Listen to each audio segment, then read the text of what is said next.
came here in 2010. How was the senior-junior relationship scenario then?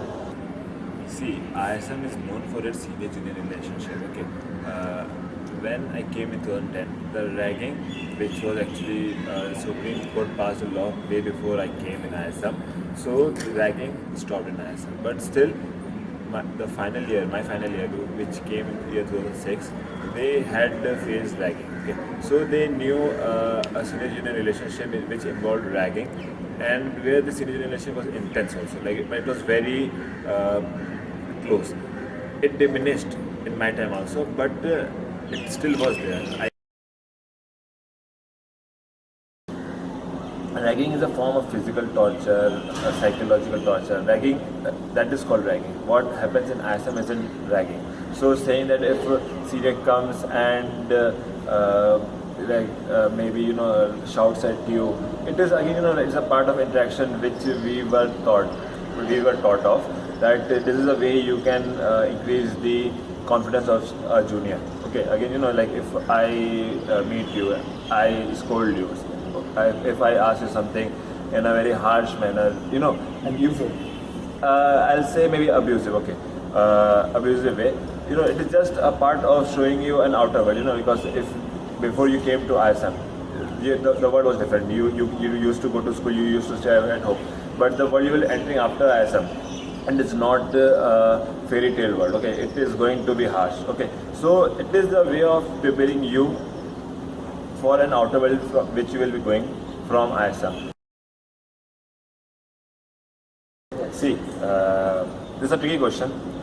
It's interesting that someone has come up with this to our senior in an interview. Again, in ISM, there is a culture that junior cannot take out his purse in front of senior. That culture is still remaining. Every time if you meet me in canteen or Nescafe or RD or maybe in some station, I'll pay for it. That is a culture. Okay. Why I'm paying for you? You came to me or you came to any other senior for some help. Why will he help you? There should always be a give and take. There is always a give and take relationship between two people. Okay. If a senior is doing something for junior, there should always be something a junior gives back to senior. But I'll say, okay, let me complete that. Again, there should always be a limit. Okay. It never used to be that a senior who wants to sleep, who has not taken sleep or wants to watch movies, asking a junior to go to attend his class. I'll never support this. Only in case of emergency, like I remember I have not asked anybody to go and take my class, but one or two instances were there where I asked my junior. That was when I went for some like really important work to some different city, maybe because of promotion of fest, or maybe because of taking sponsorship from different places, and I knew that if I don't go to class, my attendance will be short because I already lost a lot of classes before because of some other reasons. So maybe because if there is very urgent reason and I could not attend my class, and there is a junior who can attend my class, and that would suffice my attendance problem, only in that case I'll send a junior, but not in a case where I want to sleep or I want to watch movie, and then that's why I'm sending a junior to attend my class. If that somebody is doing that, I will not vouch his behavior. I'll not say he is doing something really great. Share with us some of any of the worst experience of ragging you ever had when you were the worst experience. See, again, using the term ragging is, I'll not say is very correct, because ragging is something, something going very physical or you psychological torture. Can you give it a correct term? Again, a tricky thing. Correct term for it. People say that don't call it ragging, but they do not tell us what to call this. It is again, it's just a part of interaction. If something goes physical, then it would be termed as ragging. But if it isn't physical, I'll say, or if it isn't too psychologically, if you are not hurt psychologically, I'll not say it is a ragging. It's just a normal interaction. Tell us your experience. Okay, I'll say once in my freshers of Department of Geology, I was asked by a senior to be you call murga, a cock.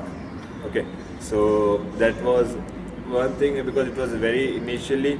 That was one thing I thought that was humiliating at that moment. It was only humiliating at that particular moment.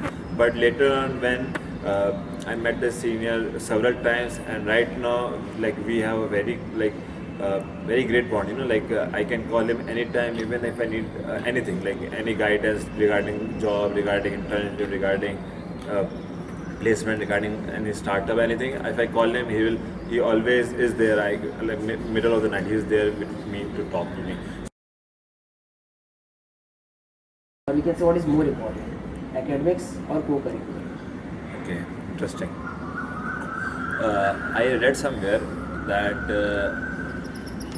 co-curriculars is like 0 and academic is like 1. Okay. How much co-curriculars you do, it will always add 0. Okay. Only if you are good at academics, it will add a 1. So your total value. You need 1 and 0 both in our figure. You need academic, that will put a 1 and 0. Different co-curricular activities add 0 to it. Okay, so your net value will become 1 lakh, 1 million, 1 crore. It's again, a hypothetical thing. We cannot stick to one thing. We cannot have one only. You need to have academics. If you have a lot of co-curriculars, you will have a lot of only zeros. But if you have academics, but again, if you only have academic, you will just have a net value of 1. So you need to have a balance of both. Maintain your academic to a particular level, and then be good at co-curriculars. Participate in different activities. I always ask my juniors to do so. Okay, thank you, sir. Thanks a lot for this interview.